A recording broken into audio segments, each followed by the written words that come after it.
Subscription کے button کو دبائیے اور ساتھ بیل آئیکن پر کلک کیجیے تاکہ آپ کو تمام ویڈیو فوراً مل سکیں۔ اس ویڈیو پسند آنے کی صورت میں اسے لائک، کمنٹ اور شیئر کرنا مت بھولیں۔ خواجہ سرا مطمئن کے قتل کی خبر سن کر سوڈانی حبشیوں میں شدید اشتعال پھیل گیا اور وہ بغاوت پر کمر بستہ ہو گئے۔ پھر وہ 50,000 کی تعداد میں مسلح ہو کر قصر وزارت پر حملہ آور ہوئے۔ جب یہ خبر خلیفہ اعظم کو ملی تو وہ بہت خوش ہوا اور انتہائی جذباتی لہجے میں حبشیوں کی کامیابی کی دعائیں کرنے لگا کہ اسی میں اس کی نجات ہے۔ صلاح الدین کے لیے سوڈانی حبشیوں کا حملہ غیر متوقع نہیں تھا، اس لیے اس نے پہلے ہی دفاعی انتظامات مکمل کر لیے تھے۔ صلاح الدین، عبداللہ کرشی، امیر عز الدین اور صلاح الدین کے بڑے بھائی شمس الدولہ توران شاہ نے قصر وزارت سے نکل کر حبشیوں کا مقابلہ کیا۔ سوڈانی تعداد میں بہت زیادہ تھے مگر غیر تربیت یافتہ سپاہی تھے، اس لیے صلاح الدین کی یلغار کتاب نہ لے سکے۔ پھر بھی ان کا نیا سرغنہ توریہ انہیں غیرت و ہوش دلا رہا تھا۔ اگر تم یہ جنگ ہار گئے تو مصر سے تمہارا نام و نشان تک مٹ جائے گا۔ یہی وجہ تھی کہ حبشی 2 دن تک میدان میں جمے رہے۔ آخر شدید خون ریزی کے بعد صلاح الدین نے انہیں شکست دے دی۔ حبشیوں کی بڑی تعداد موت کی خوراک بن گئی۔ بچے کھچے سوڈانی زخمی حالت میں فرار ہو گئے۔ اب سرزمین مصر پر خلیفہ اعظم کا کوئی طاقتور ہمنوا موجود نہیں تھا۔ صلاح الدین نے اس مارکہ آرائی کا تفصیلی حال سلطان نور الدین زنگی کو لکھ بھیجا۔ سلطان عادل نے بڑی مسرت کے ساتھ وہ خط پڑھا اور فوری طور پر اس ہدایت کے ساتھ نجم الدین ایوب کو مصر روانہ کر دیا۔ اب وقت آ گیا ہے کہ مصر میں خلیفہ اعظم کا خطبہ موقوف کر کے عباسی خلیفہ مستعدی کا خطبہ پڑھوا دیا جائے۔ یہ سلطان نور الدین محمود زنگی کی دیرینہ خواہش تھی کہ ان کی زندگی میں خلیفہ بغداد کا خطبہ پڑھا جائے۔ سلطان عادل ملت اسلامی کو متحد دیکھنا چاہتے تھے، اس لیے والی شام نے صلاح الدین کو سختی کے ساتھ حکم دیا تھا کہ وہ اس کام میں انتہائی عجلت کا مظاہرہ کرے۔ نجم الدین ایوب نے سلطان عادل کا یہ حکم بیٹے تک پہنچا دیا تھا، مگر صلاح الدین فی الوقت اپنا دامن بچانے کی کوشش کر رہا تھا۔ اسے خطرہ تھا کہ اپنے خلیفہ کی معزولی کی خبر سن کر مصری امراء اس کے خلاف نہ ہو جائیں۔ ابھی یہ ذہنی کشمکش جاری تھی کہ صلیبیوں کی طرف سے ایک اور خوفناک طوفان اٹھ کھڑا ہوا۔ فرار ہو جانے والے سوڈانی حبشیوں نے یروشلم پہنچ کر اموری کے دربار میں دلدوز فریاد کی تھی کہ صلاح الدین نے سرزمین مصر سے حبشیوں کی نسل کا نام و نشان تک مٹا ڈالا ہے اور خلیفہ اعظم کو قید خانے میں ڈال دیا ہے۔ یہ اطلاع شاہ اموری کے لیے بڑی پریشان کن تھی۔ مصر پر صلاح الدین کے قبضے کا ایک ہی مطلب تھا کہ یہ علاقہ بالواسطہ سلطان نور الدین محمود زنگی کے تصرف میں آ گیا ہے۔ مصر کی جغرافی حیثیت یہ تھی کہ یہاں سے براہ راست یروشلم پر حملہ کیا جا سکتا تھا اور سلطان نور الدین محمود زنگی کا ایک ہی مقصد حیات تھا کہ وہ بیت المقدس میں داخل ہوں اور منبر پر کھڑے ہو کر اہل ایمان سے خطاب کریں۔ اگرچہ سلطان عادل کی منزل ابھی دور تھی مگر ان کی جذباتی کیفیت کا یہ عالم تھا کہ سلطان عادل نے 10 سال پہلے ہی ایک خوبصورت منبر بنوا کر ایک مخصوص کمرے میں رکھ دیا تھا۔ عام طور پر وہ کمرہ بند رہتا تھا، کبھی کبھی سلطان نور الدین محمود زنگی اس کمرے کو کھول کر اپنے ہاتھ سے منبر کی صفائی کرتے اور پھر بڑے دردناک لہجے میں دعا کرتے، اے باری تعالیٰ، اپنے کمزور اور گناہگار بندے نور الدین کی یہ آرزو پوری کر کہ وہ فاتحانہ حیثیت سے یروشلم میں داخل ہو اور مسجد اقصی میں نماز ادا کرے جہاں سے میرے آقا رسالت مآب صلی اللہ علیہ وسلم کا سفر معراج شروع ہوا تھا، اور مجھے یہ توفیق بھی عطا فرما کہ مسجد اقصی کے بعد میں مسجد عمر میں نماز ادا کروں۔ واضح رہے کہ خلیفہ ثانی حضرت عمر فاروق رضی اللہ تعالیٰ عنہ نے انسانی خون کا ایک قطرہ بہائے بغیر بیت المقدس فتح کیا تھا۔ بعد میں اہل ایمان نے نشان کے طور پر مسجد عمر کی تعمیر کی تھی۔ شاہ یروشلم نے سیاسی بساط الٹتے دیکھ کر فوری طور پر قسطنطنیہ کے شاہ مینول اور سسلی کے عیسائی حکمران کے درباروں میں اپنے برق رفتار قاصد بھیجے۔ دونوں صلیبی بادشاہوں کے نام ایک ہی مضمون کے خط روانہ کیے گئے تھے۔ آج یروشلم کی وہی حیثیت ہے جو چکی کے پاٹوں میں پھنسے ہوئے گندم کے دانوں کی ہوتی ہے۔ اگر چکی چلانے والے ہاتھوں کو روکا نہیں گیا تو عیسائی سلطنت پسک رہ جائے گی۔ میں تم سے یسوع مسیح کے نام پر درخواست کرتا ہوں کہ بے دریغ میری مدد کرو۔ اب سلطان نور الدین زنگی کے حملوں سے محفوظ رہنے کا ایک ہی طریقہ ہے کہ میری فوجیں یروشلم سے نکل کر دمیات پر قبضہ کر لیں۔ دمیات مصر کا ساحلی شہر تھا اور شاہ اموری یروشلم کا منصوبہ یہ تھا کہ وہ دمیات پر قابض ہو کر صلاح الدین کو مستقل تنگ کرتا رہے یہاں تک کہ صلاح الدین مصر سے نکل جائے اور شاور کے دور وزارت کی طرح خلیفہ اعظم سے فوجی معاہدہ کر لے تاکہ یروشلم سلطان نور الدین زنگی کے امکانی حملوں سے ہمیشہ کے لیے محفوظ ہو جائے۔ قسطنطنیہ اور سسلی کے عیسائی حکمرانوں نے شاہ یروشلم کی درخواست پر بلا تاخیر عمل کیا۔ صلیبی فوج کی مدد کے لیے اپنے بحری بیڑے دمیات کی طرف روانہ کر دیے۔ شاہ یروشلم کا خیال تھا کہ صلاح الدین نوجوان اور نا تجربہ کار ہونے کے باعث جنگی چالوں سے زیادہ باخبر نہیں ہوگا، اس لیے صلیبی فوج آسانی کے ساتھ دمیات پر قبضہ کر لے گی۔ مگر شاہ یروشلم اس وقت حیران رہ گیا جب دمیات کے دفاعی انتظامات مکمل تھے اور صلیبی لشکر جنگ کے بغیر شہر میں داخل نہیں ہو سکتا تھا، اور اس کی وجہ یہ تھی کہ صلاح الدین کا جاسوسی نظام انتہائی فعال تھا۔ جیسے ہی عیسائی لشکر یروشلم سے روانہ ہوا، صلاح الدین کے جاسوسوں نے اسے اطلاع دی کہ صلیبیوں کے ارادے غیر ہیں۔ صلاح الدین نے ایک لمحے کی تاخیر کے بغیر اپنی فوج اور اسلحہ دمیات کے قلعے میں پہنچا دیے اور 2-3 فوجی دستے صلیبی لشکر کا سامان رسد بند کرنے پر مامور کر دیے اور خود قاہرہ میں مقیم رہا۔ ان انتظامات کے ساتھ ساتھ صلاح الدین نے ایک برق رفتار قاصد کو خط دیکھ کر سلطان نور الدین محمود زنگی کی خدمت میں روانہ کیا۔ خط میں صلاح الدین نے تحریر کیا تھا: سلطان عادل، میں اس وقت شدید کشمکش میں مبتلا ہوں۔ اگر قاہرہ چھوڑ کر صلیبی لشکر کا مقابلہ کرنے کے لیے دمیات کی طرف جاتا ہوں تو مجھے خدشہ ہے کہ خلیفہ آزد کے اشارے پر مصری امراء کہیں کوئی فتنہ کھڑا نہ کر دیں، اور اس امکانی بغاوت کو روکنے کے لیے قاہرہ میں ٹھہرتا ہوں تو دمیات صلیبیوں کے قبضے میں چلا جائے گا۔ میرے لیے دعا کیجیے کہ حق تعالیٰ مجھے اس مشکل سے نکال دے۔ صلاح الدین کا خط پڑھ کر سلطان نور الدین محمود زنگی کے چہرے پر عجیب سا رنگ ابھر آیا، پھر بڑے جذباتی لہجے میں کہا: تم تو میری آخری امید ہو، حق تعالیٰ تمہیں مایوس نہیں کرے گا۔ اس کے ساتھ ہی سلطان نور الدین محمود زنگی نے منتخب جانبازوں کا ایک لشکر دمیات کی طرف روانہ کر دیا۔ اس کے کچھ دن بعد دوسرا لشکر، پھر تیسرا، پھر چوتھا۔ سلطان عادل نے یہ طریقہ کار اس لیے اپنایا تھا کہ صلاح الدین کو تازہ دم فوجوں کی کمک مسلسل ملتی رہے، جس سے صلیبی لشکروں پر مسلمانوں کی ہیبت طاری ہو جائے۔ دوسری طرف صلاح الدین نے اپنی فوجوں کو ہدایت کی تھی کہ وہ قلعہ بند ہو کر بیٹھے رہیں اور باہر نکل کر ہرگز مقابلہ نہ کریں۔ دمیات کی طرف لشکر بھیجنے کے بعد خود سلطان نور الدین محمود زنگی نے عیسائیوں کے چھوٹے چھوٹے علاقوں میں بھرپور حملہ کر کے انہیں تخت و تاراج کرنا شروع کر دیا۔ جب یہ خبریں شاہ یروشلم تک پہنچیں تو اسے شدید پریشانی لاحق ہوئی، پھر بھی وہ جمع رہا۔ اس وقت تک دمیات کے محاصرے کو 43 دن ہو چکے تھے۔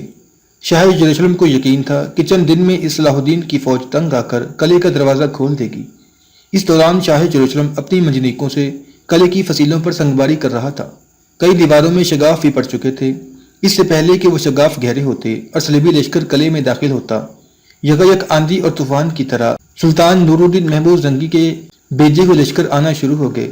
سلطان عادل نے خاص طور پر ماہر تیر اندازوں کا ایک دستہ بھی بھیجا تھا۔ ان تیر اندازوں نے تیل کی پچکاریوں سے صلیبیوں کی ساری منجنیقیں جلا ڈالیں اور عیسائی فوج کے ایک حصے کو بیکار کر دیا۔ اس دوران صلاح الدین شدید اضطرابی کیفیت میں مبتلا تھا۔ وہ دن بھر اپنے فوجی دستے کے ساتھ قاہرہ کی سرحدوں سے نکل کر گشت کرتا رہتا اور پھر سورج غروب ہونے سے پہلے قصر خلافت لوٹ آتا۔ اس کے بعد وہ ساری رات جاگ کر اپنے خالق کے سامنے سجدہ ریز رہتا اور اس قدر روتا کہ اس کی داڑھی آنسوؤں سے تر ہو جاتی۔ وہ بس ایک ہی دعا مانگتا: اے علیم و خبیر، تو خوب جانتا ہے کہ میں تاج و تخت کا خواہاں نہیں۔ میری تو ایک ہی خواہش ہے کہ پرچم اسلام ہر حال میں بلند رہے۔ اگر میرے ہاتھ اس پرچم کو اٹھانے کے قابل نہیں تو پھر کسی دوسرے علم بردار کو بھیج دے اور اپنے نام لیواؤں کو غلبہ عطا فرما۔ شاہ یروشلم کو ناکام و نامراد تو واپس جانا ہی تھا، مگر اللہ نے صلاح الدین کی دعاؤں میں وہ تاثیر پیدا کی کہ آفتے آسمان نے صلیبی لشکر کو گھیر لیا۔ پہلی موسلادھار بارش شروع ہوئی جو کئی دن تک جاری رہی، یہاں تک کہ صلیبیوں کی لشکرگاہ پانی میں ڈوب گئی۔ ان کے گھوڑے، ہتھیار اور سامان رسد اس سیلاب میں بہنے لگا۔ ابھی شاہ یروشلم اور اس کے سپاہی سنبھلنے بھی نہیں پائے تھے کہ یکایک خوفناک آندھی چلنے لگی۔ ہوا کی جھکڑ اس قدر طوفانی تھی کہ عیسائی فوج کے خیمے اکھڑ گئے۔ قسطنطنیہ اور سسلی کے بحری بیڑے تباہ ہو گئے۔ بے شمار فوجی اپنی ہلاکت خیز انجام کو پہنچے۔ جب شاہ یروشلم واپس جا رہا تھا تو اس کی آنکھوں کے سامنے ایک لرزہ خیز اور عبرتناک منظر تھا۔ عیسائی فوجی جو صلیب کی قسمیں کھا کر دمیات کو فتح کرنے آئے تھے، ان کی بے گور و کفن لاشیں پانی پر تیر رہی تھیں اور مردہ خور پرندوں کے غول اس طرف بڑھ رہے تھے۔ عیسائیوں کی اس شکست پر سلطان نور الدین محمود زنگی نے صلاح الدین کو مبارکباد کے ساتھ قیمتی تحائف بھی بھیجے اور اس کے ساتھ ہی اصرار کیا کہ فوری طور پر عباسی خلیفہ مستعصی کا خطبہ جاری کرا دیا جائے۔ نجم الدین ایوب بھی بار بار بیٹے پر زور دے رہا تھا کہ بلا تاخیر سلطان عادل کے حکم کی تعمیل کی جائے۔ صلاح الدین اس سلسلے میں شدید ہچکچاہٹ کا شکار تھا۔ اسے اندیشہ تھا کہ خلیفہ آزد کو معزول کرنے سے کہیں مصری امراء برہم نہ ہو جائیں اور مقامی باشندوں کے دل میں یہ بات جڑ نہ پکڑ جائے کہ ہم نے اسلام کے نام پر مصریوں کے حقوق غصب کر لیے اور ان کی مملکت کو شام کا غلام بنا دیا۔ اسی ذہنی کشمکش سے نجات حاصل کرنے کے لیے صلاح الدین نے اپنے امراء کا اجلاس طلب کر لیا اور انہیں سلطان نور الدین محمود زنگی کی خواہش سے باخبر کیا۔ بعض عمرا نے انتہائی پرجوش لہجے میں کہا، سلطان عادل کے ہر حکم پر عمل کرنا ہمارے لیے سعادت کا باعث ہے۔ اگر سلطان بر وقت اپنی فوج نہ بھیجتے تو دمیات پر صلیبیوں کا قبضہ ہو جاتا، اور پھر اللہ ہی جانتا ہے کہ ہم کس انجام سے دوچار ہوتے۔ کچھ عمرا نے صلاح الدین کی تائید کی کہ اس طرح فتنہ و فساد کا خطرہ ہے۔ آخر ایک شخص امیر العالم اپنی جگہ کھڑا ہوا اور صلاح الدین کو مخاطب کر کے کہنے لگا، یہ کام مجھ پر چھوڑ دیں۔ تمام لوگوں نے امیر العالم کی طرف حیرت سے دیکھا۔ وہ 567 ہجری محرم کا مہینہ تھا۔ قاہرہ کی جامع مسجد میں تمام عمرہ نماز جمعہ کے لیے موجود تھے۔ اس سے پہلے کہ خطیب اپنا خطبہ شروع کرتا، امیر العالم نمازیوں کی اگلی صف سے تیزی کے ساتھ اٹھا اور ممبر پر چڑھ گیا۔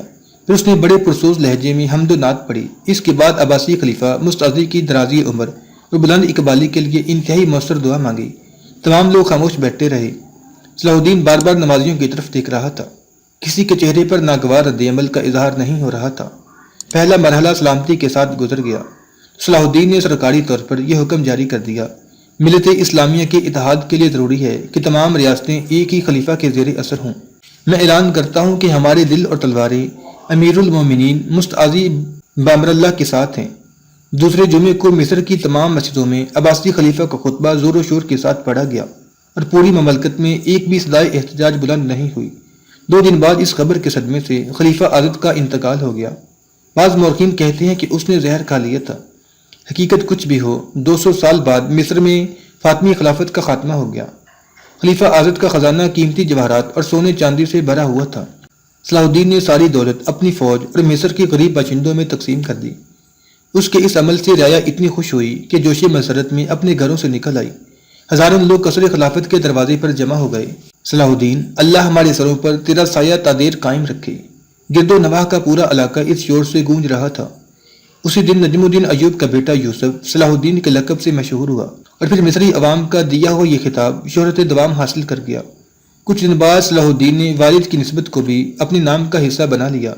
سرکاری احکام جاری کرنے کے لیے جو مہر بنوائی گئی اس پر صلاح الدین ایوبی کندہ تھا۔ جب صلاح الدین ایوبی نے مصر پر مکمل اقتدار حاصل کر لیا تو اچانک اسے والدہ کی بیماری کی خبر ملی۔ چھوٹا بھائی ملک العادل یہ خبر لے کر آیا تھا۔ اس نے انتہائی غمزدہ لہجے میں بتایا، محترم کی بیماری بڑھتی ہی جا رہی ہے۔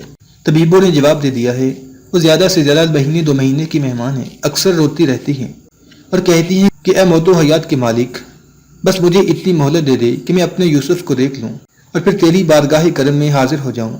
چھوٹے بھائی کی زبانی والدہ محترمہ کی یہ کیفیت سن کر صلاح الدین ایوبی زاروں کی طرح رو دیا اور پھر ملک العادل سے شکایت آمیز لہجے میں بولا، محترم اس حال کو پہنچ گئیں اور تم مجھے اب بتانے آئے ہو۔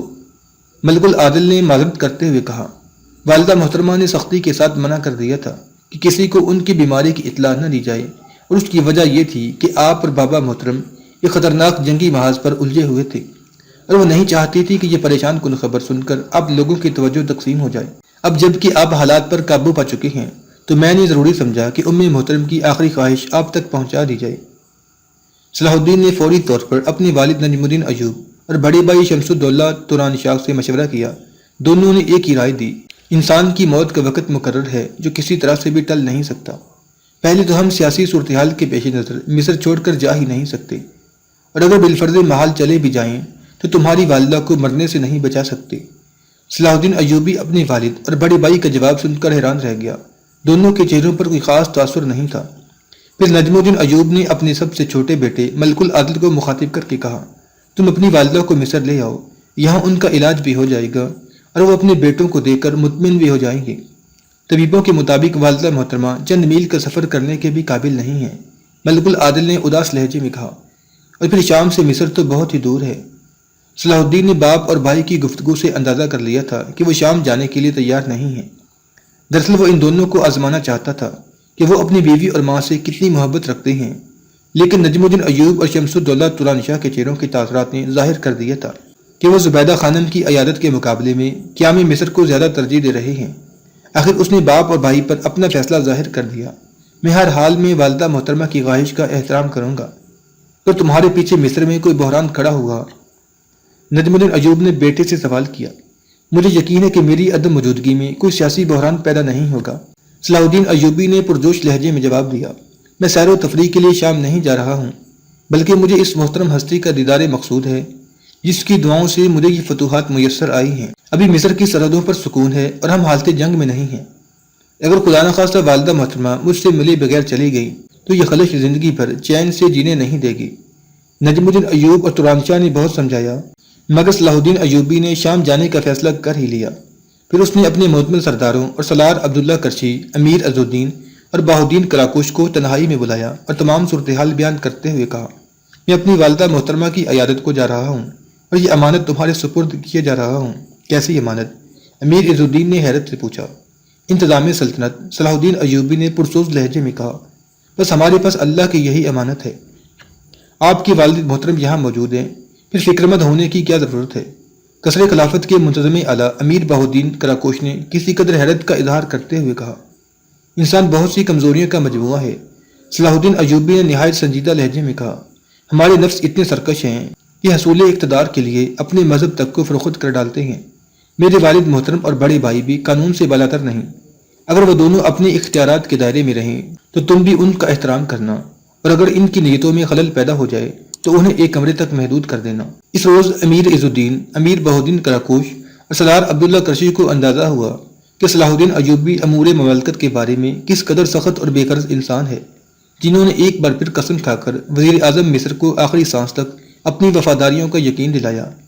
نجم الدین ایوب اور شمس الدولہ ترانشاہ کو اس خفیہ اجلاس کا پتہ بھی نہیں چلا، اور صلاح الدین ایوبی اپنے چھوٹے بھائی ملک العدل کو لے کر ایک فوجی دستے کے ساتھ شام روانہ ہو گیا۔ جب صلاح الدین والدہ محترمہ کی خدمت میں حاضر ہوا تو اس کے دل کو شدید تکلیف پہنچی اور آنکھوں سے آنسو جاری ہو گئے۔ زبیدہ خانم سوکھ کر کانٹا ہو گئی تھیں، ان میں اتنی طاقت بھی نہیں تھی کہ وہ اٹھ کر بیٹھ سکتی۔ میرے قریب آؤ یوسف، زبیدہ خانم کی کانپتی ہوئی آواز ابھری۔ صلاح الدین ایوبی اشکبار آنکھوں کے ساتھ جھکا، یہاں تک کہ اس نے ماں کی پیشانی کو بوسہ دیا۔ زبیدہ خانم نے اپنا لرزتا ہوا ہاتھ بیٹے کے سر پر رکھ دیا۔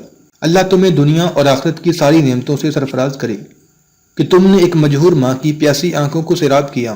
زبیدہ خانم کی آواز نقاہت کے سبب اتنی کمزور تھی کہ صلاح الدین کو سننے میں بہت دشواری پیش آ رہی تھی۔ اب میں سکون سے مر سکوں گی، یہ کہتے کہتے زبیدہ خانم پر غشی طاری ہو گئی۔ صلاح الدین ایوبی نے شام کے بڑے طبیبوں سے مشورہ کیا، مگر سب نے مایوسی کا اظہار کیا۔ انہیں بظاہر کوئی بیماری نہیں ہے، بس کمزوری ہے جو ہر گزرتے ہوئے لمحے کے ساتھ بڑھتی جا رہی ہے۔ نہ وہ کوئی ٹھوس اور طاقت بخش غذا کھا سکتی ہیں اور نہ ہضم ہوتی ہے۔ انتہا یہ ہے کہ دودھ اور پانی بھی کہہ کے راستے نکل جاتا ہے۔ صلاح الدین ایوبی اسی کرب کے عالم میں اپنے استاد گرامی قاضی ابن ارسون کی خدمت میں حاضر ہوا۔ ایک اور اذیت ناک منظر اس کی آنکھوں کے سامنے تھا۔ قاضی ابن ارسون نابینا ہو چکے تھے۔ پھر جب صلاح الدین ایوبی نے استاد گرامی کے سامنے اپنے ہمدردانہ جذبات کا اظہار کیا تو قاضی ابن ارسون کے ہونٹوں پر ایک مرد مومن کی بابکار مسکراہٹ ابھر آئی، جس سے شکایت اور غم کی بجائے صبر و طمانینت کا اظہار ہو رہا تھا۔ میرے محبوب بیٹے، نور تو بس اس ذات واحد کا ہے جو ابد تک جاری رہے گا، باقی ہر شے کو ایک دن بے نور ہو جانا ہے۔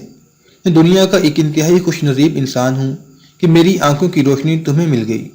قاضی ابن ارسون کی کوئی اولاد نہیں تھی اور کچھ دن پہلے ان کی بیوی کا بھی انتقال ہو چکا تھا، اس لیے وہ گھر چھوڑ کر اپنے مدرسے چلے آئی تھی۔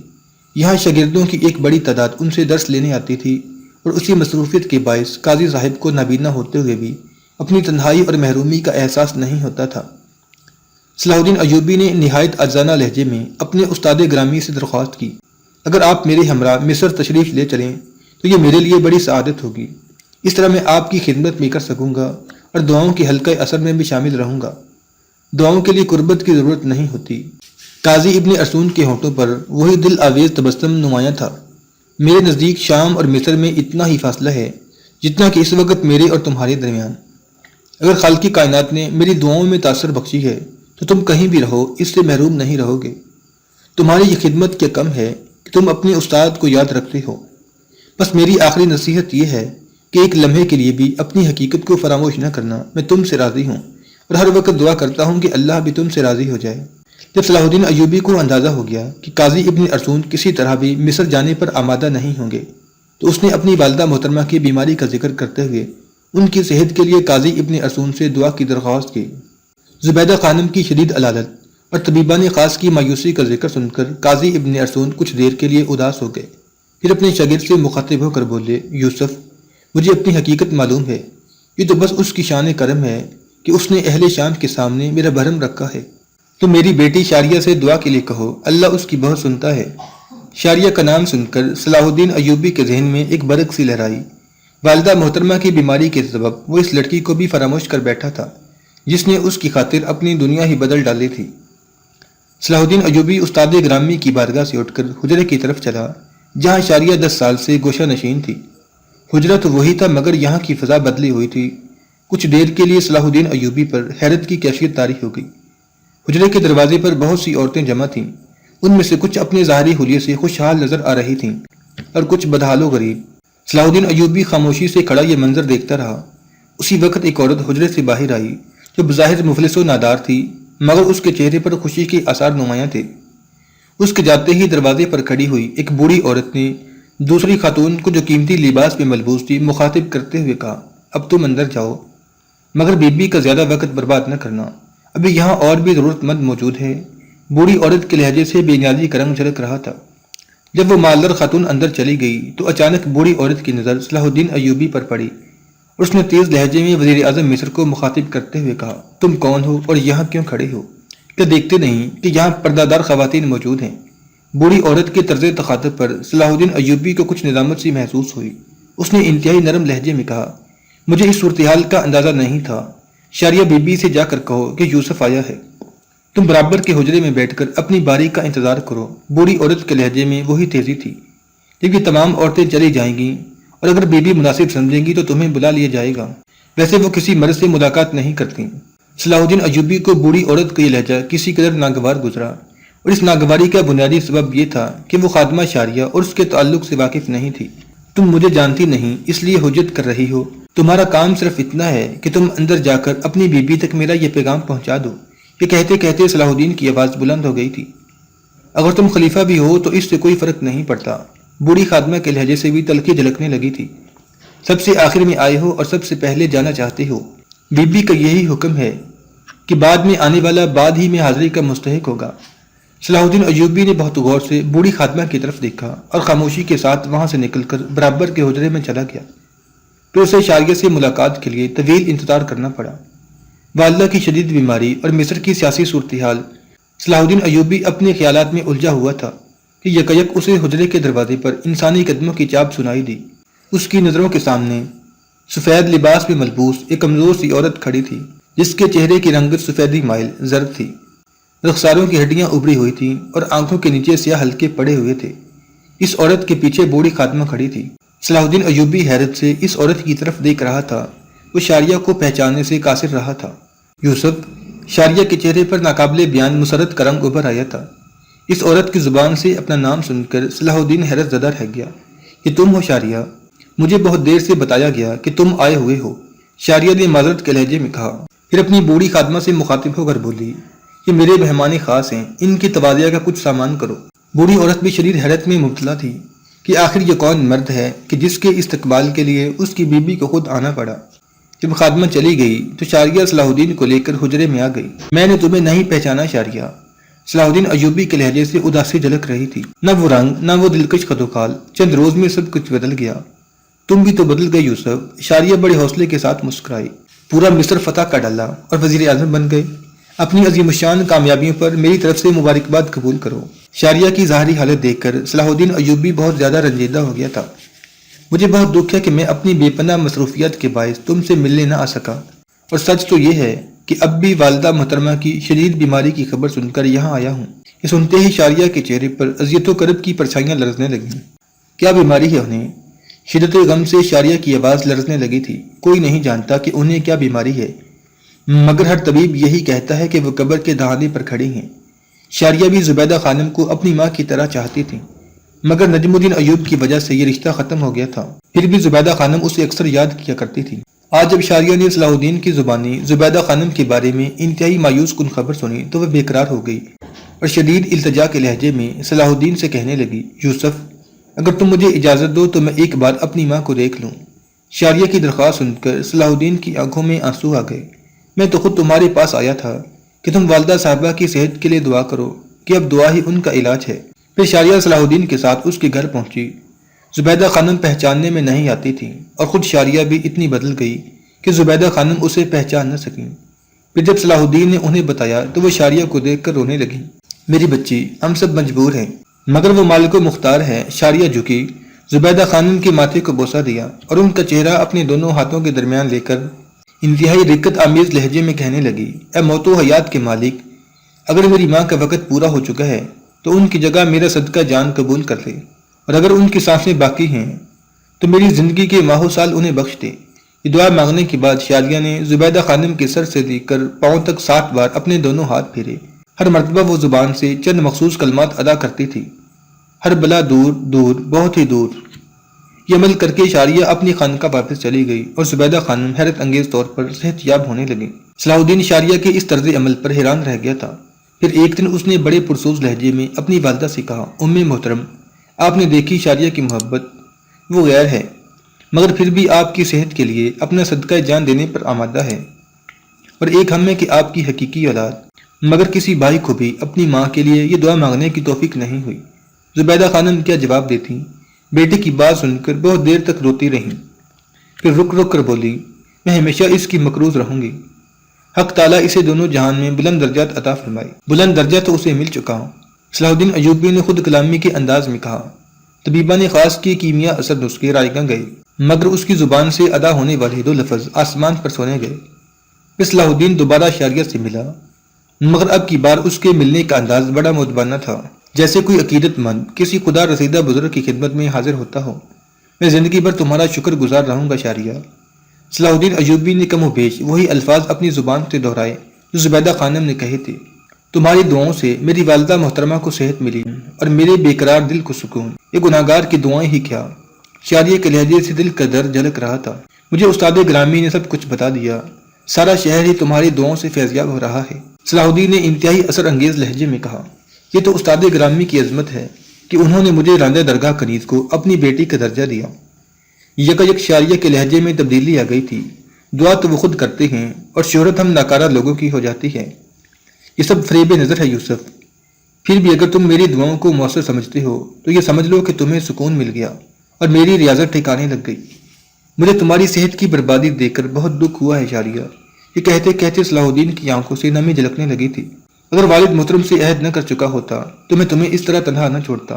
عہد یہ سب کچھ ہے یوسف۔ شاریہ پر ایک جذباتی سی کیفیت طاری تھی، جس نے عہد توڑا وہ کہیں کا نہیں رہا۔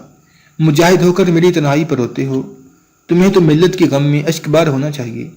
شاریہ بے پناہ قوت برداشت کا مظاہرہ کر رہی تھی۔ جس یوسف کی ایک جھلک دیکھنے کے لیے وہ بے قرار رہتی تھی، آج وہی یوسف اس کے سامنے بیٹھا تھا اور وہ اسے نظر انداز کر رہی تھی۔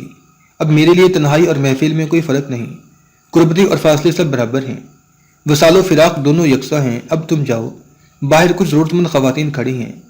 صلاح الدین ایوبی شاریہ کی گفتگو سن کر حیران رہ گیا۔ وہ کچھ اور باتیں کرنا چاہتا تھا، مگر شاریہ نے اسے دوبارہ ٹوک دیا۔ دیکھو یوسف، تم مجھے زیادہ پریشان مت کرو، میں بہت تھک گئی ہوں۔ اس ایک جملے میں شاریہ کی زندگی کا تمام کرب پوشیدہ تھا۔ صلاح الدین اس کی مجبوریوں کو سمجھتے ہوئے اٹھ کھڑا ہوا۔